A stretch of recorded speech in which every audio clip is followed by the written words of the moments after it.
Voiron, les montagnes de Voiron. Voilà. Très beau paysage. Voilà, très beau paysage.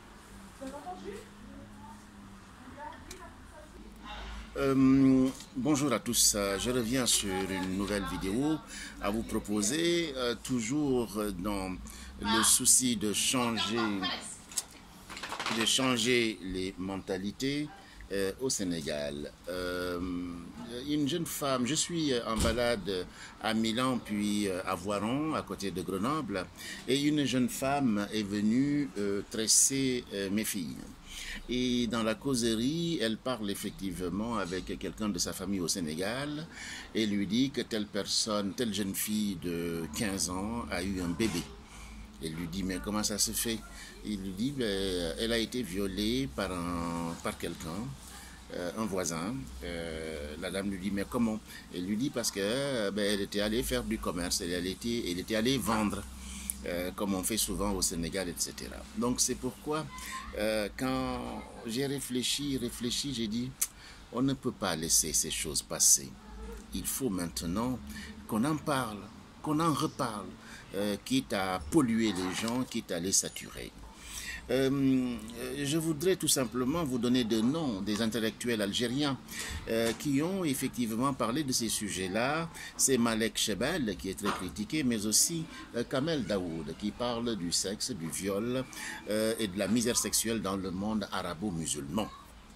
Bien, il faut tout simplement dire, et j'avais fait une conférence avec les Moustarchidates, et j'apprenais effectivement que les marabouts disaient par exemple qu'il fallait éviter d'envoyer les enfants, de trop les envoyer. Vous savez qu'au Sénégal on envoie trop.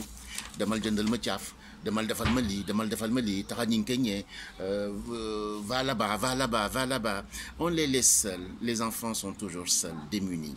Alors, comment expliquer effectivement ces dérives? Il faut tout simplement comprendre la situation économique du pays. Le pays est pauvre. Les gens sont obligés d'avoir une économie alternative pour s'en sortir. Donc, qu'est-ce qu'ils font? Ils vont, par exemple, vendre des arachides et pour multiplier par 2 ou par 3, ils vont envoyer chaque enfant, par exemple, aller vendre. Et vendre dans la maison ou le voisinage ou un peu loin, etc. On a tous vu ça. Les talibés, c'est la même chose. On leur demande effectivement de revenir avec 200 francs. Et bien, s'ils n'ont pas 200 francs, qu'est-ce qu'ils font? La tentation est grande. Et les gens, les pervers, sont disséminés un peu partout. Ils se cachent. Donc, il faut le savoir. Dans toute société, il y a des pervers. Et ce n'est pas parce qu'on est en Afrique qu'on est des saints. C'est faux et je l'ai toujours dit. Il faut être extrêmement vigilant sur nos comportements, nos mœurs. Il y a tout un rapport au corps en Afrique dû effectivement à la religion, etc. Trop d'interdictions et pas assez d'explications. Quand on interdit, il faut expliquer. Mais on interdit, on n'explique pas. Quand on interdit, on doit dire pourquoi on t'interdit ça. Voilà. Quand quelqu'un, par exemple, veut toucher à ton corps, on doit dire à l'enfant de dire à la personne non. D'accord? Quand on lui donne de l'argent parce qu'il est pauvre, il doit savoir dire non.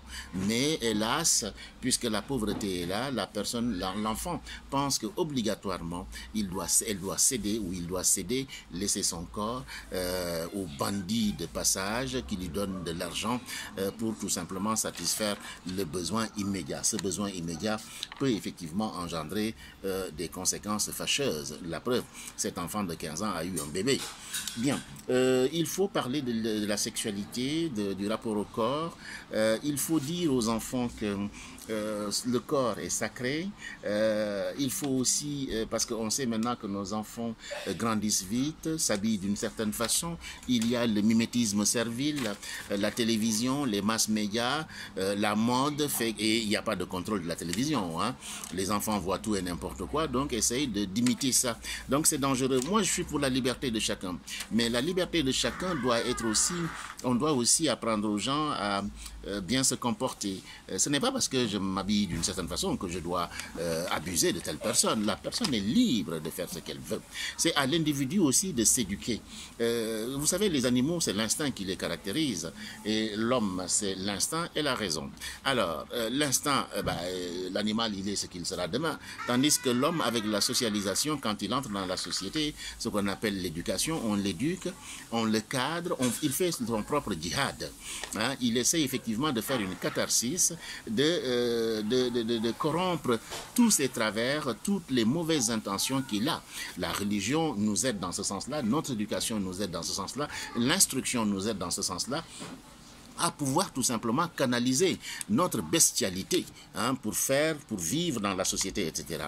Et vous savez très bien, par exemple, comme je vous l'ai dit, nos enfants vont mettre des ceintures de perles. Je me rappelle les années 1985, etc.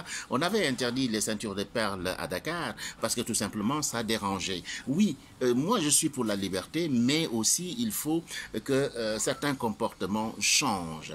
Les ceintures de perles, c'est pour l'intimité, c'est pour l'intimité, etc., etc.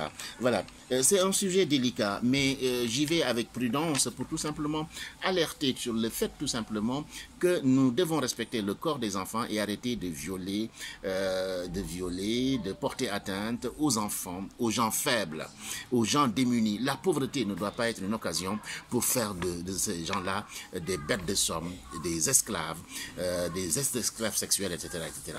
Vous savez très bien que le sexe est utilisé comme une arme en RDC. Ce n'est pas normal. Il y a le silence aussi qui fait que les pervers sont toujours avec nous dans nos sociétés, le soutoureux, etc., qui ne doit pas avoir lieu. Comment dire encore? Je vous dis, il faut de la pédagogie dans toute interdiction. Il faut expliquer qu'est-ce que le sexe, qu'est-ce que l'amour, comment effectivement les filous, les imbéciles, les pervers fonctionnent. D'accord? Va vendre, mais en contrepartie, ne donne pas ton corps. Si quelqu'un te parle d'autre chose ou t'invite dans la chambre ou etc., non, crie. D'ailleurs, je félicite un Sénégalais qui était à son balcon et qui a vu faire un délinquant s'approcher à un enfant et effectivement, il l'a amené dans l'arrière-cour et c'est certain qu'il a fait quelque chose. Et ce monsieur-là a balancé la vidéo sur Facebook et je suis vraiment très content, je le remercie. C'est comme ça qu'on doit faire, dénoncer les imbéciles, dénoncer les pervers et que la police fasse son travail. Mais la société civile aussi doit faire son travail. Les parents aussi doivent faire leur travail. On ne fait pas des enfants pour les lâcher dans la rue. On fait des enfants pour les surveiller, s'il vous plaît. Les accompagner. Mais faire des enfants, on ne sait même pas où est-ce qu'ils sont. On ne sait même pas entre quelles mains. Il y a une telle violence maintenant qu'il faut vraiment faire peu d'enfants. Comment dire encore? Et les surveiller. Éviter de les envoyer n'importe où. Bàyyi leen di yónni xale yi n'importe où. Xale yi da nga koy fonku, xale yi da nga koy toppatoo, xale yi da nga koy jàngal, di ko yee. Mais dans nos traditions, les parents le savaient très bien, ils le faisaient très bien. Ils faisaient très bien. Voilà. Comment dire encore? Ce que je dis là, ce n'est pas le caractéristique de notre société actuelle, mais ça a toujours existé. Ça a toujours existé. Mais le fait que ça a toujours existé ne doit pas nous empêcher effectivement de recadrer les choses, de repenser les choses pour penser les mots de notre société. Et il y a des moyens, effectivement, pour effectivement expulser toutes ces pulsions, tout cet instinct bestial qui caractérise l'homme, qui est humain. Mais on peut le canaliser par la catharsis, par le théâtre, par l'activité, par le sport, etc., etc., etc. Et il faut aussi tout un art du regard.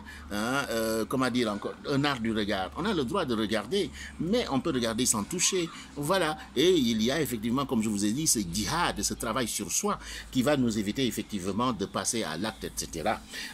Il faut exercer les comportements, il faut expliquer, il faut soigner nos télévisions, il faut, comment dire encore, que nos modèles soient des modèles de valeur. Par exemple, il y a une chanteuse que j'aime bien, c'est Kumba Gawlo, qui parle effectivement de ça, qui parle de la tenue, qui parle des comportements, des valeurs, et elle distingue effectivement quand elle est en scène et quand elle est dans la vie. Je me rappelle très bien d'ailleurs une émission amusante avec un journaliste ou un animateur Tunkara qui lui ne regardait que les seins de Kumba Gawlo, et Kumba Gawlo lui dit: mais toi, mes seins t'intéressent. stress au lieu de parler de choses intéressantes, etc. Mais ça, c'est humain aussi, hein, mais c'était une plaisanterie, mais c'est humain. Mais c'est tout simplement...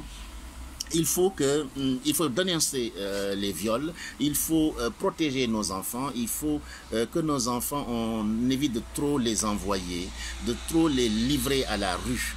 Et ça, ce n'est pas bon du tout. Hein. Il faut vraiment encadrer les enfants, savoir où ils sont, hein, à quelle heure ils partent, avec qui ils sont, etc. Et leur dire comment il faut éviter effectivement les prédateurs. Le corps nous appartient, et il faut effectivement sauver le corps, respecter le corps de l'autre, de l'enfant, de la petite fille, de la femme pauvre, la femme qui vend, vous le savez très bien, les prostitutions déguisées, cette femme qui n'a rien et qui doit vendre son poisson, etc. Un salaud qui le sait, ben, lui dit, man, mouna le jox 10 000 francs. Ben, 10 000 francs, c'est 3 jours, 4 jours pour cette femme-là. Elle peut effectivement céder. Hein?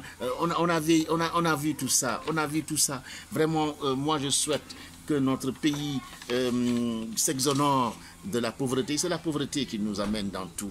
Mais aussi, il y a les valeurs cardinales. Mais comment vivre les valeurs si on est pauvre? Et donc ici, il faut inviter la société sénégalaise, l'État sénégalais à mieux encadrer les gens, à donner du travail, à arrêter de voler, à partager les richesses, à former les gens pour que les gens soient libres, indépendants, capables de choisir et de décider. Mais tant que nous sommes dans cette situation de soumission, de pauvreté, de misère, on verra toujours les gens qui vont prendre les pirogues, on verra toujours ces viols faits aux enfants, aux petites filles qui ne demandent rien, qui sont innocents, qui vont perdre effectivement leur enfance comme ça. Des femmes mariées qui veulent sauver, donner à manger à leurs enfants, mais on va leur proposer de l'argent pour tout simplement coucher avec, leur faire tout ce qu'on veut, etc. La pauvreté vraiment est une plaie en Afrique. La pauvreté est une plaie. Et pourtant, l'Afrique n'est pas pauvre, l'Afrique est riche. Nous pouvons faire en sorte qu'on forme les femmes pour trouver du travail. On forme les enfants. Chaque enfant doit aller à l'école. Chaque enfant doit comprendre la transmission. Regardez les résultats au bac, catastrophiques, parce que le niveau est faible, etc. etc. Les mariages précoces, les maladies sexuellement transmissibles, etc. etc. Non, sauvons nos enfants. Protégeons nos enfants de ces pervers qui sont dans la société et évitons le soutoureur malsain qui donne la chance aux individus. Dénoncer, que la police fasse son travail, que l'État fasse son travail au Sénégal et à travers le monde pour protéger les enfants. Un enfant ne doit pas être l'objet de jouets. Voilà, un enfant, si vous voyez des situations louches, filmer, dénoncer, interpeller, faites un sifflet pour dire à la personne on t'a vu, arrête, etc. etc. Hein? Vous savez très bien qu'un enfant fragile, c'est un enfant exposé, un enfant pauvre, c'est un enfant exposé au prédateur. Le prédateur, il utilise tout, il utilise tout, il utilise tout. Et c'est à nous les parents de les défendre, de défendre nos enfants, nos femmes, les pauvres. Vous savez qu'au Sénégal, il y a un peu partout, il y a des gens qui, par exemple, n'hésiteront pas à coucher avec des femmes folles. On a vu ça à Dakar, des femmes folles qui sont en état de grossesse. Ce sont des pervers, mais qui sont avec nous, qui vivent avec nous. Hein? Donc, il faut effectivement protéger la société. C'est à la société de se protéger. Nous avons des valeurs traditionnelles, nous avons des comportements, nous avons des anciens qui nous ont parlé. Nous avons en face effectivement la mondialisation qui nous présente tout et n'importe quoi. Mais par le savoir et notre instruction, nous pouvons dire non, nous pouvons résister, nous pouvons effectivement faire notre propre djihad pour tout simplement entrer dans la société et quitter le monde bestial qui est tout simplement une étape.